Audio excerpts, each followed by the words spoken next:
13장 부르심과 사명. 이제까지 하나님께서 하나님의 뜻을 이루시기 위해 택하여 사용하신 사람들, 곧 아담과 하와, 아벨, 에녹, 노아, 아브라함, 야곱, 요셉, 모세, 여호수아를 살펴보았다. 어떤 이는 지극히 개인의 차원에서, 어떤 이는 가족의 범위만큼, 어떤 이는 가족을 넘어 피조세계의 보존과 구원을 위한 토대를 쌓는 역할로 쓰임받았다. 그리고 어떤 이는 하나님께서 자기 형제들은 물론이고 당시 여러 민족들을 기근 가운데서 살리고 자기 형제들을 통해 큰 민족이 되게 하는 역할로 쓰임받았다.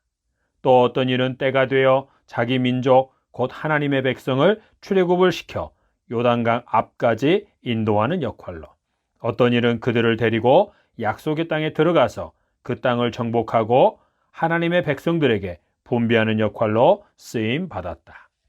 이를 위해 하나님께서는 토기장이가 진흙 한 덩이로 원하는 용도와 모양대로 그릇을 만들듯이 그들을 택하여 부르셔서 하나님께서 원하시는 자들로 빚어 가셨다. 각자의 부르심과 분량은 달랐지만 하나님께서는 공통적으로 그들로 하여금 하나님을 아는 자요, 하나님께 굴복한 자요, 하나님을 경유하는 자들로 빚으셨다. 그리고 그들의 믿음을 성장시켜서 그 믿음의 분량만큼 순종하게 하심으로 원하시는 뜻을 이루셨다. 그들이 각자의 역할을 감당해가는 과정에서 그들의 기질, 성향, 연약함 때문에 실수나 죄를 짓게 되는 것은 하나님께서 그들의 분량과 그들에게 역할을 부여하신 데 있어서 참고 사항이었다. 하나님께서 이 모든 것을 미리 아시고 그 분량만큼 쓰시기 위해 부르신 것이다. 하나님께서는 그들이 감당해야 할 분량만큼만 다듬으신 것이다.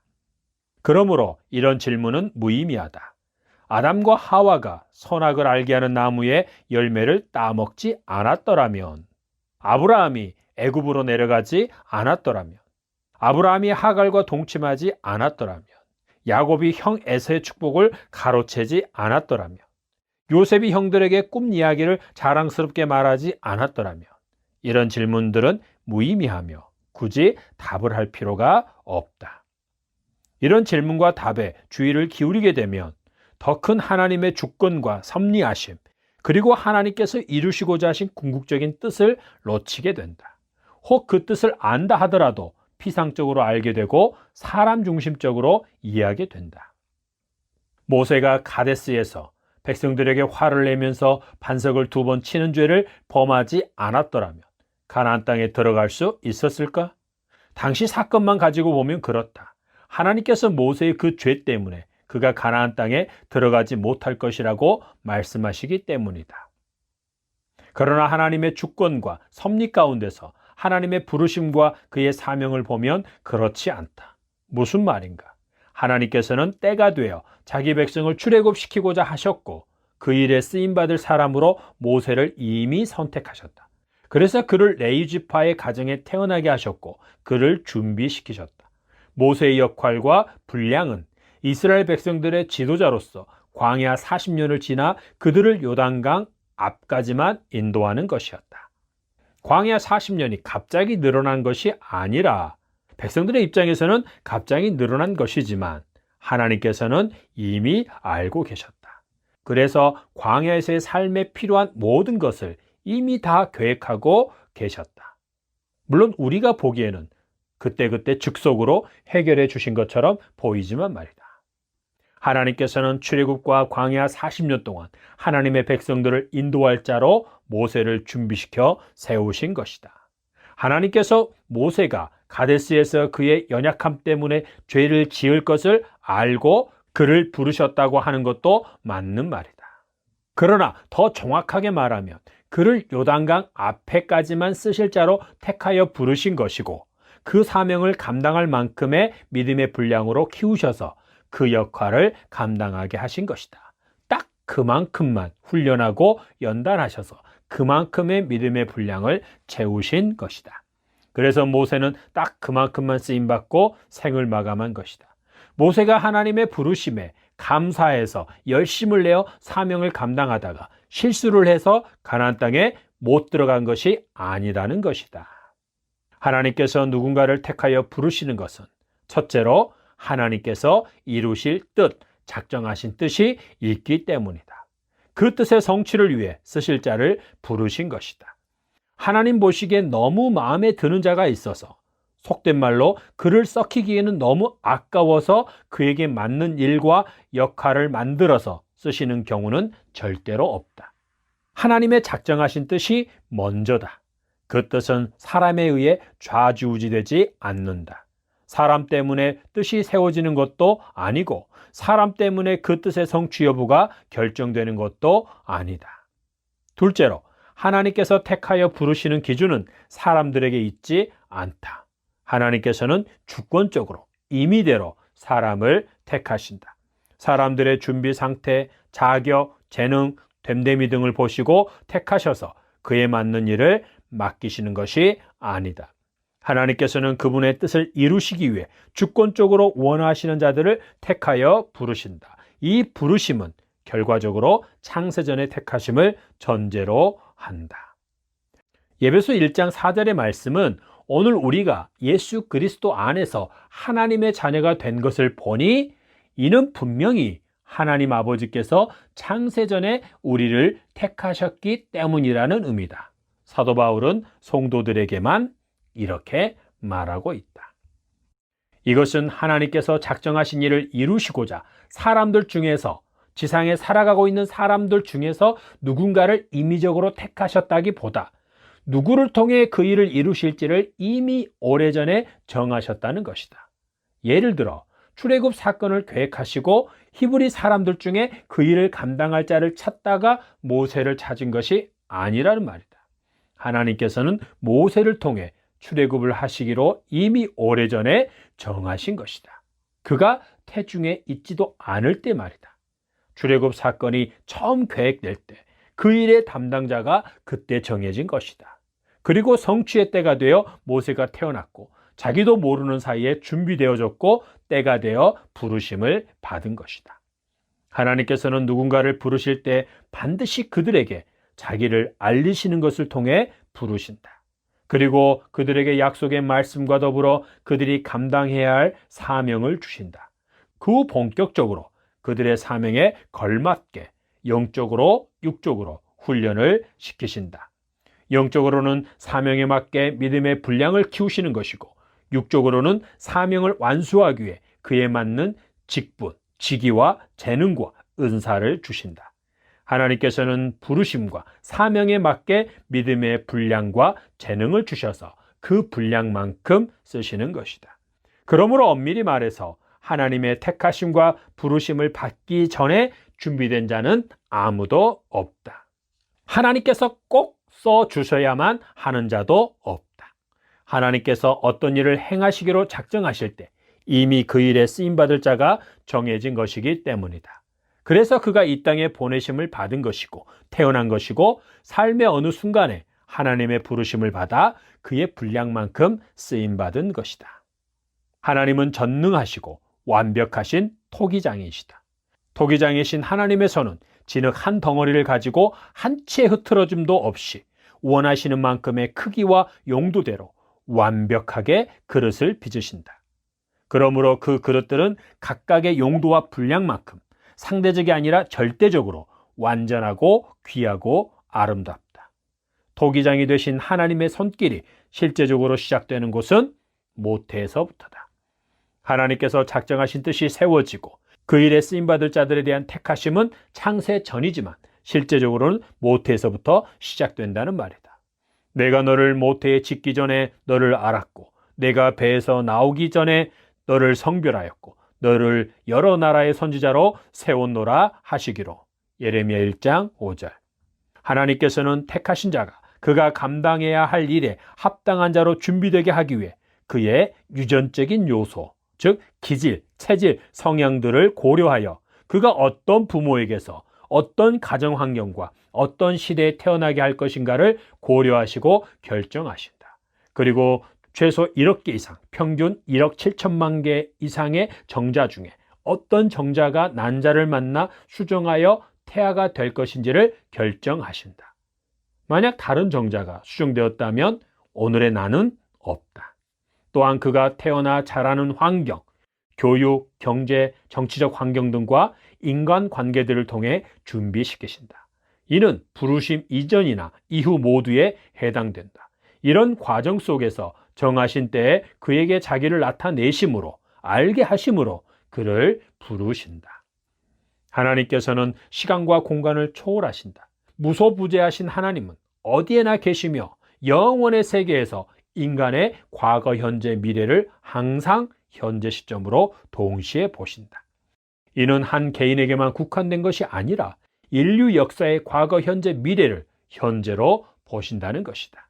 그래서 인류의 역사는 하나님의 궁극적인 뜻을 이루는 방향으로 흘러갈 수밖에 없고, 하나님은 인류 역사 속에서 하나님이 원하시는 뜻을 이루시고야 마는 것이다.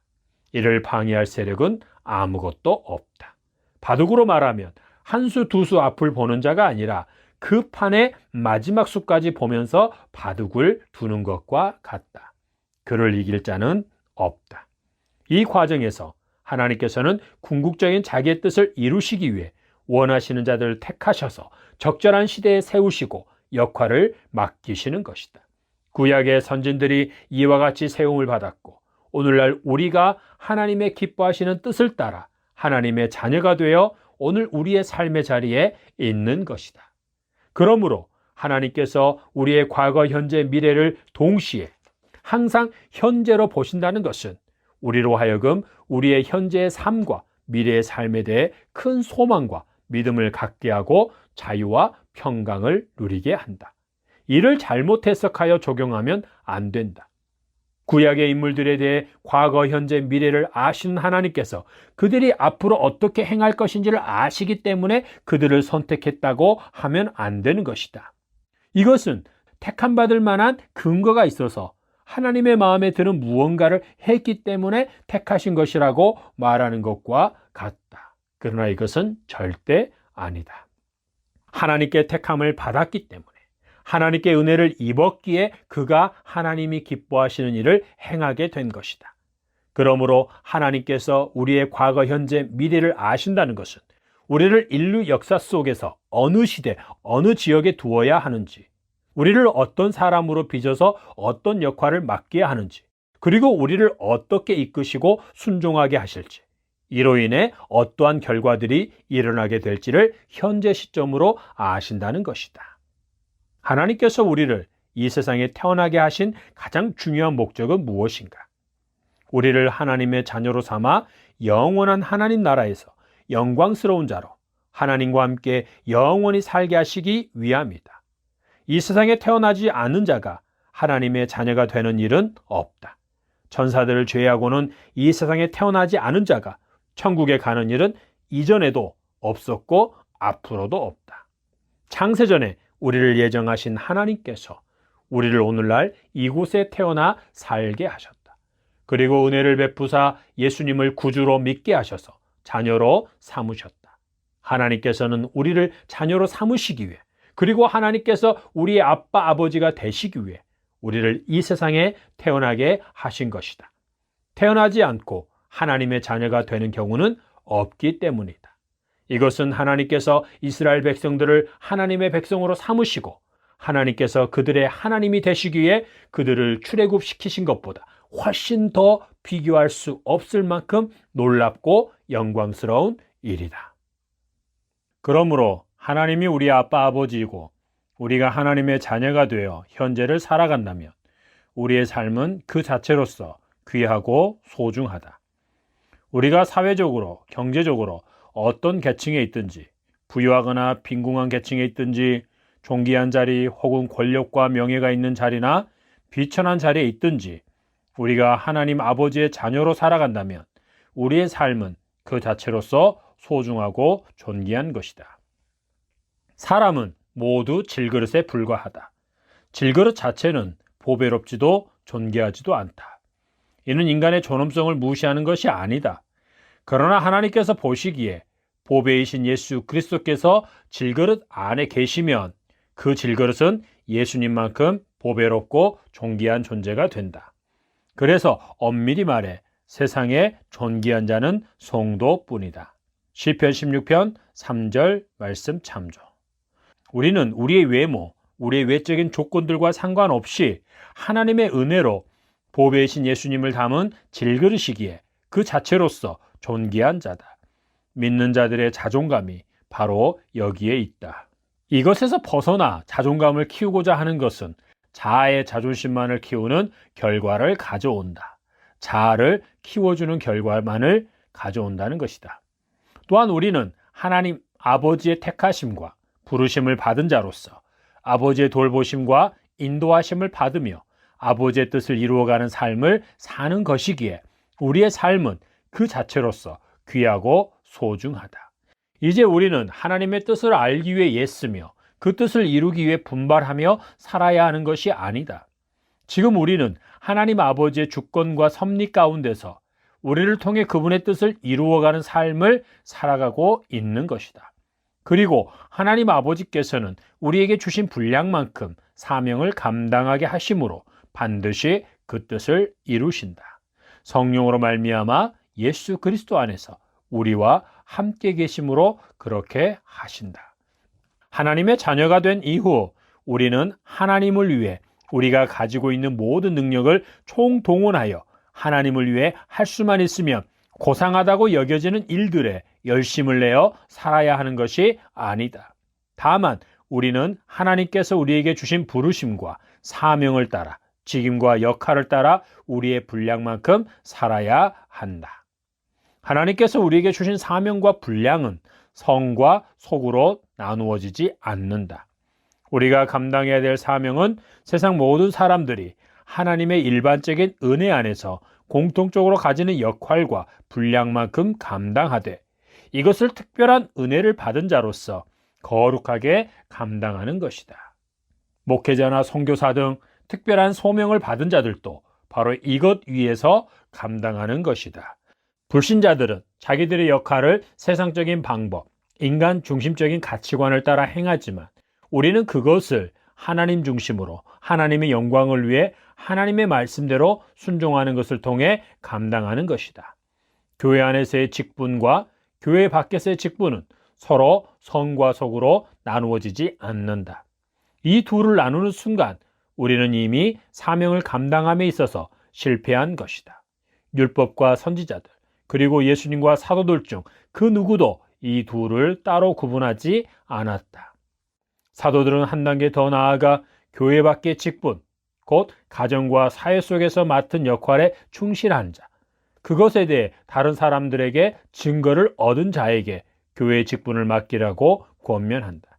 그것은 권면의 정도가 아니라 그 원칙대로 행하기를 강력하게 명령하고 있다. 디모데전서 3장 1절 이하 참조.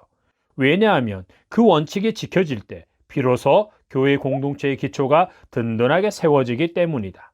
반대로 이 원칙이 무너지면 그와 동시에 교회가 혼란스러워지고 교회의 거룩함이 더럽혀지게 된다. 우리에게는 이미 교회 밖에서와 교회 안에서 여러 역할들이 주어져 있다. 이 역할들은 하나님께서 그분의 뜻을 이루시기 위해 주신 것들이다. 그러므로 모두 거룩한 역할이고 거룩한 직분이다. 하나님이 주신 것이기에 상대적이지 않고 절대적으로 귀한 역할이다. 마치 직업에 구별은 있으나 귀천은 없다는 것과 같다. 그러면 우리의 분량은 어느 정도인가? 분량은 개인의 재능을 따라 맡겨진 영역의 크기다. 우리는 우리의 분량이 어느 정도인지 정확히 알 수 없다. 분량의 크기는 하나님께서 결정하신다. 하나님께서 우리를 통해 이루실 일에 맞는 재능을 우리에게 주시고 그 재능에 은사를 더하여 주셔서 그 뜻을 이루게 하시는 것이다. 분량의 궁극적인 크기는 정확하게 알 수 없지만 어느 정도 가늠할 수는 있다. 한 가지 확실한 것은 오늘 우리에게 주어진 일과 그 일을 통해 감당해야 할 역할만큼이라는 것이다. 우리는 우리의 분량만큼 역할 곧 사명을 부여받기 때문이다. 아벨, 에녹, 노아의 분량이 달랐고 이삭, 야곱, 요셉의 분량이 달랐다. 그들의 분량을 누가 결정하셨는가? 하나님께서 하셨다. 그래서 그들이 감당한 역할과 그 범위가 달랐다.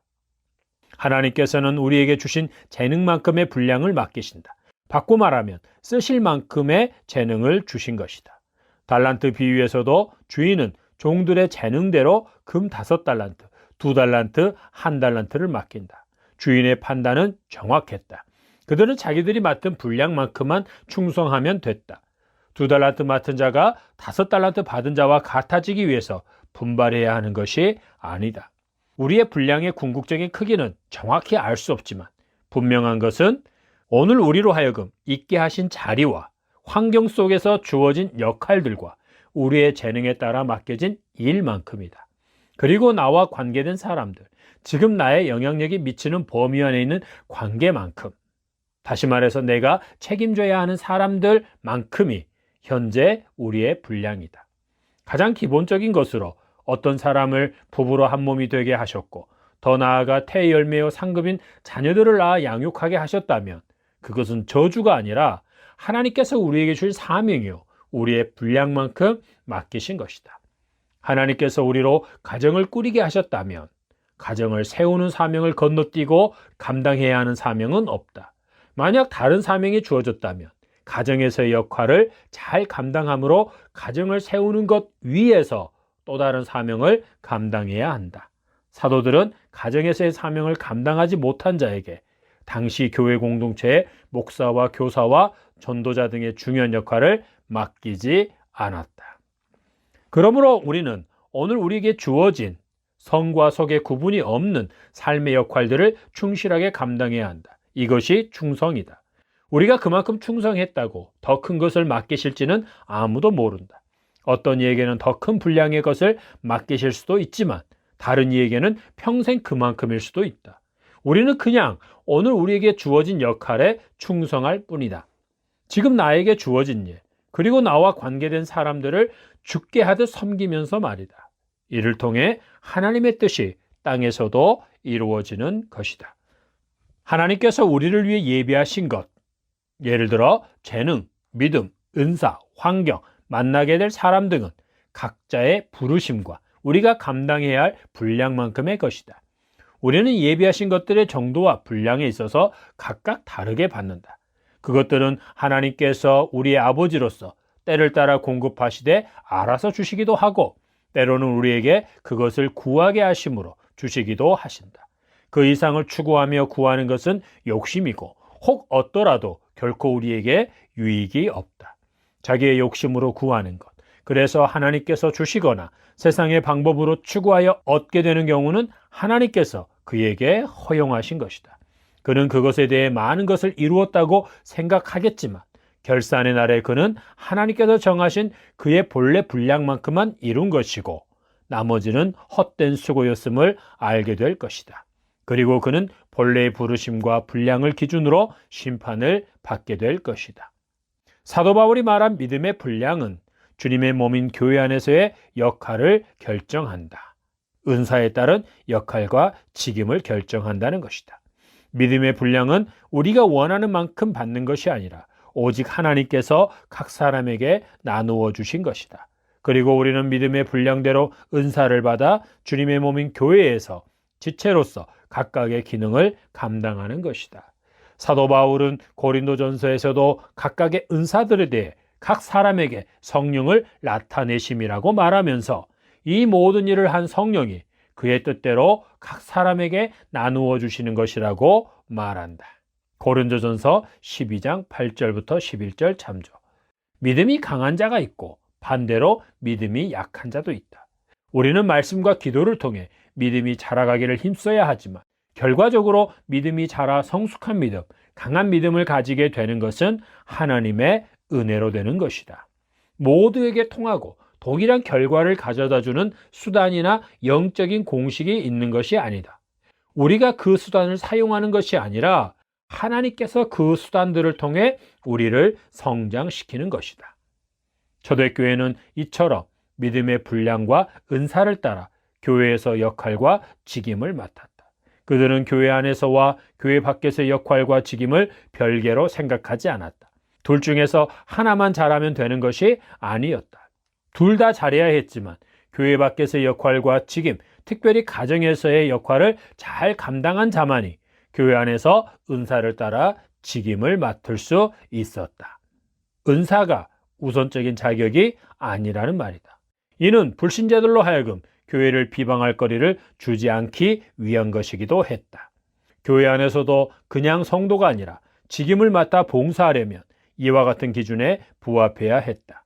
그렇지 않은 자가 주님의 몸인 교회 안에서 직임을 맡게 되면 교회가 비방을 받게 되고 복음 전도에 장애가 있게 되는 것이다. 그리고 시간이 지나면서 교회는 점점 더 힘을 잃게 되고 분별력을 상실하여 사람의 속임수와 간사한 유혹에 쉽게 빠져 온갖 세상의 풍조에 밀려 요동하게 된다. 우리는 믿음의 분량을 따라 교회 안에서 맡은 직임만큼만 충성되게 감당하면 된다. 조심해야 할 것은 오늘날 많은 교회들이 재능과 은사를 따르지 않고 믿음의 성숙도를 따지지 않고 그들의 가정생활에 대한 검증 없이 직분자를 세우고 있다는 것이다. 또한 그들의 교회 밖에서의 삶의 모습을 거의 고려하지 않는다는 것이다. 하나님께서는 우리를 자녀로 삼으시고 우리에게 재능과 믿음과 은사를 주셔서 우리가 감당해야 할 역할과 분량을 주셨다. 그리고 하나님은 우리와 함께 계셔서 작정하신 만큼 우리로 감당하게 하실 것이다. 만약 우리가 즐거이 순종하지 않으면 자발적으로 즐거이 순종할 수밖에 없도록 하셔서 그 뜻을 이루신다. 사랑하시는 자를 징계하시고 채찍질 하셔서라도 즐거이 순종하게 하심으로 뜻을 이루신다. 회개하게 하시고 하나님 아버지께 굴복하게 하셔서 그에게 성령의 능력을 주어 자발적으로 순종하게 하신다. 또한 모든 것이 합력하여 선을 이루게 하심으로 그 뜻을 이루시는 것이다.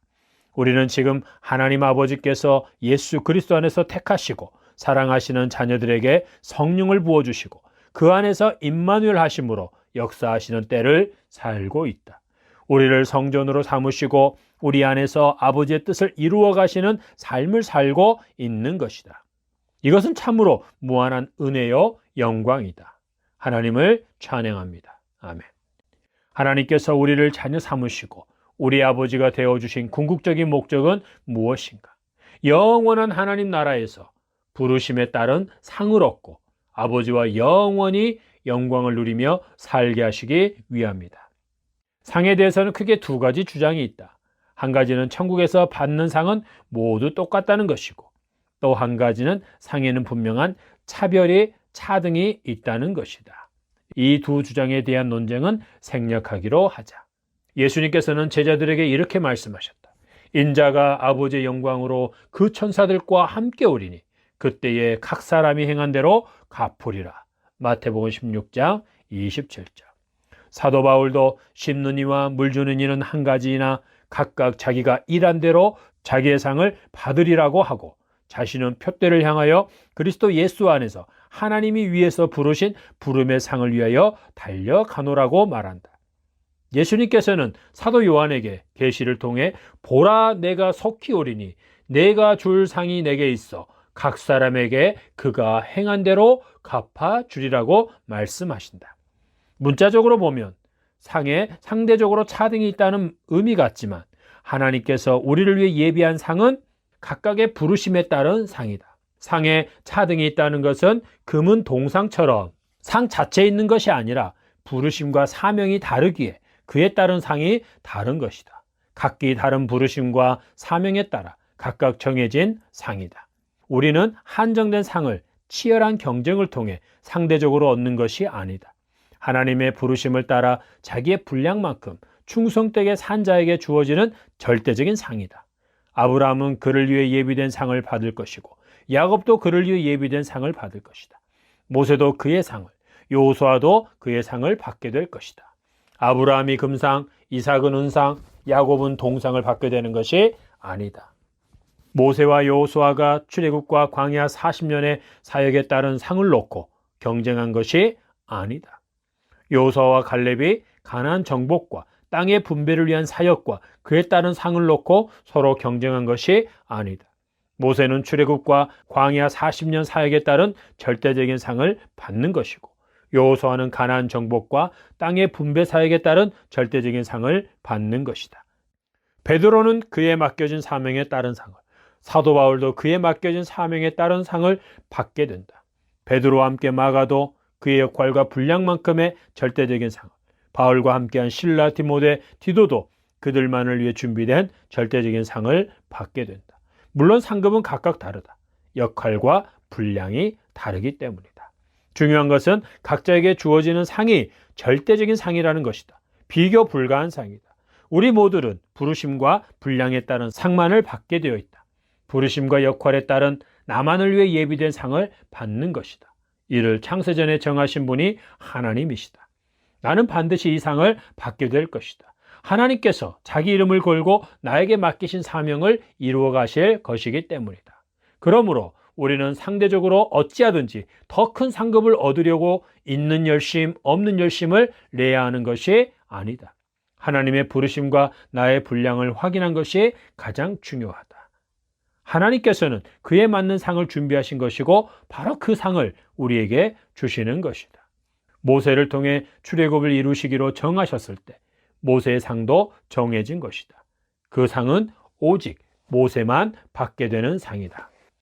다시 한번 강조하자면 하나님의 부르심과 나의 분량은 하나님께서 주신 재능과 믿음과 은사만큼이고 오늘 우리로 있게 하신 삶의 자리만큼이다.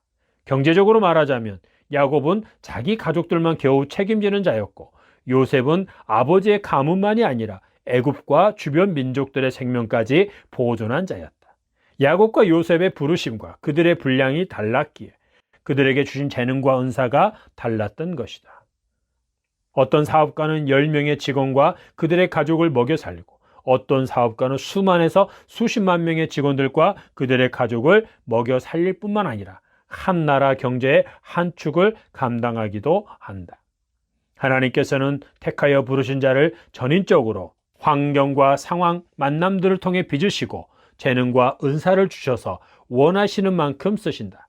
그런데 어떤 사람들은 오늘 자기에게 주신 삶의 자리에서 주어진 역할과 분량만큼 충성되기를 힘쓰기보다 상대적으로 더 신령해 보이고 고상해 보이는 일명 영적인 사역만을 바라고 나아간다.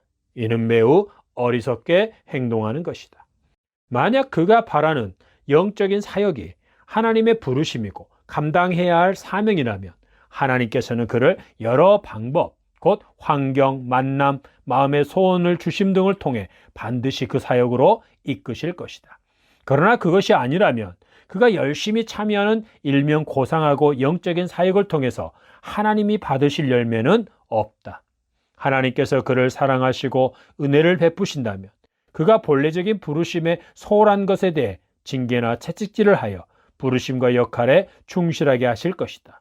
최종적으로 그에게 남는 것은 그가 하나님을 위해 행했다는 모든 것이 아니라 하나님께서 그를 부르셔서 맡기신 사명만큼이다. 결과적으로 우리가 기도하지 않아서 이루어지지 않는 하나님의 뜻이 없듯이 우리가 하나님의 뜻을 몰라서 불순종하게 되는 일은 없다. 하나님께서는 주권적인 은혜로 자기의 뜻을 이루어 가시기 때문이다. 실수가 없으시고 완벽한 토기장이신 하나님을 찬양합니다. 아멘. 구약 인물들의 삶의 여정을 보면 하나님께서 그들에게 약속을 주시고 언약을 맺으실 때는 특별하게 말씀으로 인도하신다.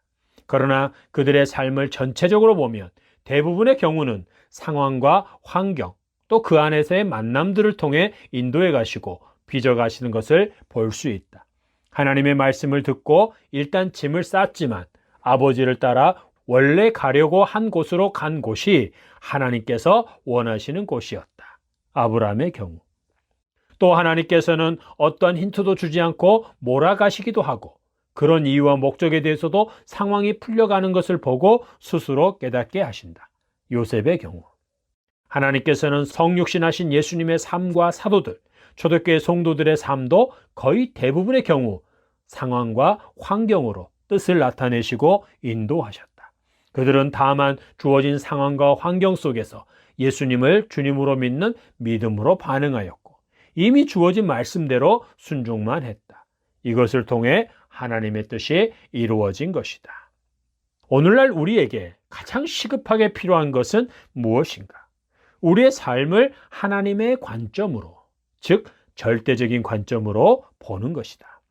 우리 편에서는 차등이 있고 우열이 있는 삶처럼 보이지만 하나님 편에서는 하나님께서 택하시고 부르셔서 자녀 삼으시고 정하신 분량만큼 사명을 부여해 주어서 살게 하신 삶인 것이다. 이해가 되는가?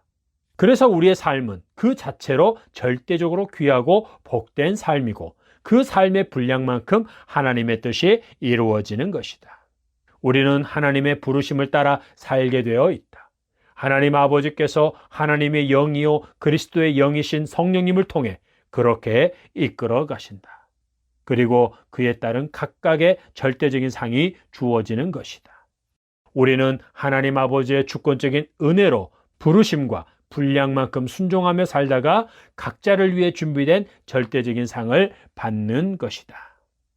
그러므로 우리가 가장 힘써야 할 일은 하나님께서 우리를 두신 오늘이라는 삶의 자리에 두 다리를 굳게 딛고 서서 각 영역에 대해 말씀하신 말씀대로 순종하는 것이다. 하나님께 분배받은 약속의 땅에서처럼 강하고 극히 담대해야 한다. 일명 영적인 일에 참여하는 자들이 적어서가 아니라 성과 속의 구분이 없이 주어진 우리의 역할과 분량대로 순종하는 자가 적거나 없어서 교회가 세상을 향해 영향력을 상실하고 고전을 면치 못하고 있는 것이다. 물론 하나님은 어제도 오늘도 앞으로도 영원한 승리자이시다. 그 누구도 하나님의 뜻을 지연시키거나 좌절시킬 자는 없다. 심지어 우리조차도 그렇게 할 수 없다. 다만 우리 눈에 그렇게 보일 뿐이다. 한 가지 인정해야 할 것은 역사적으로 시대마다 하나님께서 교회에게 맡기신 사명과 분량이 달랐다는 것이다. 매 시대마다 교회가 왕성하게 쓰임받지는 않았다. 그러기에 오늘날 우리 시대가 과거 교회가 영적 침체를 겪는 시대는 아니길 바라며 긍휼을 베풀어 주시길 기도할 뿐이다. 하나님께서 작성하신 기간이라면 애굽에서의 400년, 바벨론에서의 70년 기간 등과 같이 그 누구도 그것을 돌이키게 할 수 없기 때문이다. 하나님의 뜻대로 부르심을 받는 자는 반드시 그 분량만큼 쓰임을 받고 천국에 가는 것이고 그에 따른 상을 받게 된다. 하나님께서 그를 부르셨고 주권적인 은혜로 쓰시기 때문이다. 우리는 하나님의 자녀이고 하나님이 우리의 아빠, 아버지이시다. 우리의 아버지께서는 결코 실수하지 않으신다. 우리가 이것을 인정하고 믿음으로 받아들일 때 비로소 우리는 하나님과 화평을 누리게 되고 우리의 궁극적인 부르심인 송영의 삶을 살게 된다. 에베소 1장 참조. 하나님 아버지께서 예수 그리스도 안에서 우리를 자녀되게 하시고 성령으로 인치신 것은 우리로 우리에게 거저 주시는 바 하나님 아버지의 은혜의 영광을 찬송하게 하려는 것이기 때문이다. 더 나아가 우리로 하나님 아버지의 영광의 찬송이 되게 하려 하심이기 때문이다. 하나님 아버지께서 우리의 분량만큼 맡겨진 사명을 감당하게 하셔서 아버지의 뜻을 이루시고야 마신다는 것을 인정할 때 우리는 우리의 처지와 형편, 경제적 수준, 사회적 위치 등에 상관없이 하나님을 찬양하게 되고 절대적인 감사와 진심 어린 감사로 예배를 드리게 된다. 이것은 절대 프로그램을 통해 할 수 있는 것이 아니다. 위와 같은 것에 대한 깨달음과 확신, 그로 인한 자유함과 기쁨이 우리로 그렇게 예배하게 한다. 이런 예배가 바로 성령으로 드려지는 예배요, 성령의 삶을 살게 하는 것이다. 하나님께서는 우리가 어떠한 처지에 있든지 우리로부터 감사와 찬양을 받기 원하시고 또한 받으셔야만 하고 우리의 형편과 처지를 초월하셔서 찬양과 영광을 받으신다. 세속적인 사고방식, 곧 가난한 자, 비천한 자, 무시당한 자들은 하나님을 영광스럽게 하기보다 영광을 가리는 자들이다라는 식의 속삭임에 속지 말라. 사람의 외적인 조건 때문에 세상적으로 승하거나 높아진 자를 통해서만 하나님이 영광을 받으시는 분이라는 기록은 성경 어디에도 없다. 애굽의 총리가 되고 바벨론의 총리가 된 것 때문에 부유하게 된 것 때문에 영광을 받으신 것이 아니다. 하나님께서 높이시고 부유하게 하신 자리에서 그들이 부르심을 따라 하나님의 뜻대로 순종하였는지 여부를 통해 그들을 높이셔서 이루시고자 하신 하나님의 뜻이 이루어진 것을 통해 영광을 받으신 것이다. 하나님에 의해 철저하게 훈련되지 않고 높아진 자들과 부유하게 된 자들은 그것 때문에 화를 당하고 하나님의 심판을 받게 되었다. 우리 하나님 아버지는 우리의 처지를 초월하셔서 찬양과 영광을 받으신다. 우리가 하나님의 독생하신 예수 그리스도의 핏값으로 얻은 자녀이기 때문이다. 우리는 경제적, 사회적인 문제 또는 건강의 문제로 불편을 느끼고 상대적으로 열등감을 경험하면서 내가 하나님의 영광을 가리는 것은 아닐까라고 생각하는 경우가 있다. 그러나 하나님께서 우리를 통해 하시고자 한 뜻을 이루시고 영광을 받으시는 데 있어서 이러한 것들은 하나님께 전혀 장애가 되지 않는다. 구안와사, 곧 안면마비가 와서 분명하지 않는 소리로 설교와 찬양을 하게 되어도 나는 불편하고 창피하다고 느끼지만 하나님께서는 이렇게 말씀하신다. 아들아, 그것 때문에 불편하냐? 내가 너를 사용하는 데 있어서 그것은 나에게 전혀 장애가 되지 않는다. 모든 그리스도인은 기도와 간구하는 삶, 그래서 자기가 원하는 바를 하나님께로부터 얻어내어 누리는 삶으로의 부르심을 받은 것이 아니다. 우리는 궁극적으로 감사와 찬양, 송영의 삶을 살라고 부르심을 받은 것이다. 이는 상대적이 아니라 부르심을 받은 각자에게 절대적으로 주어진 것이다. 그러므로 우리 모두는 부유와 존귀에 있든지 배고픔과 궁핍과 비천한 자리에 있든지 성령의 충만함을 받아 시와 찬송과 신령한 노래들로 서로 화답하고 마음으로 주께 노래하고 찬송하며 범사에 우리 주 예수 그리스도의 이름으로 항상 아버지 하나님께 감사하며 피차 복종해야 한다. 이를 통해 하나님께서는 영광을 받으시는 것이다. 에베소 5장 18절부터 21절 참조. 우리는 하나님께 무언가를 더 풍성히 얻어내기 위해 하나님께서 아직도 우리에게 주시지 않는 어떤 것을 얻어내기 위해 삶의 보장을 확실하게 받기 위해 하나님을 섬기며 사는 것이 아니다. 만약 누군가가 자기의 남은 생애 동안 건강과 부와 형통을 바라고 자녀들의 앞날, 학교, 직장, 결혼 문제 등의 보장을 바라는 마음으로 하나님께 예배를 드리고 헌금을 하고 봉사와 헌신을 한다면 이것은 그에게 저주와도 같다. 하나님께서 우리를 자녀로 삼으신 순간이 우리의 아버지로서 이 모든 것을 책임져 주시기로 작정하신 것이기 때문이다. 우리 하나님 아버지는 예수 그리스도와 함께 모든 것을 우리에게 주셨다. 그는 우리 하나님 아버지를 몰라도 너무 모르고 있는 것이다.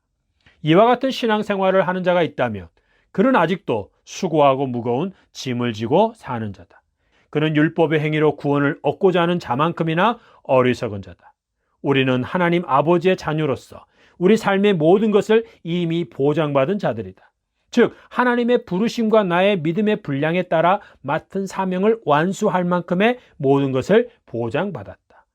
예배, 헌금, 봉사, 헌신 등은 아버지를 공경하고 섬기고자 하는 자녀에게는 마땅한 것이다. 여기에는 어떠한 사심이 있을 수 없다.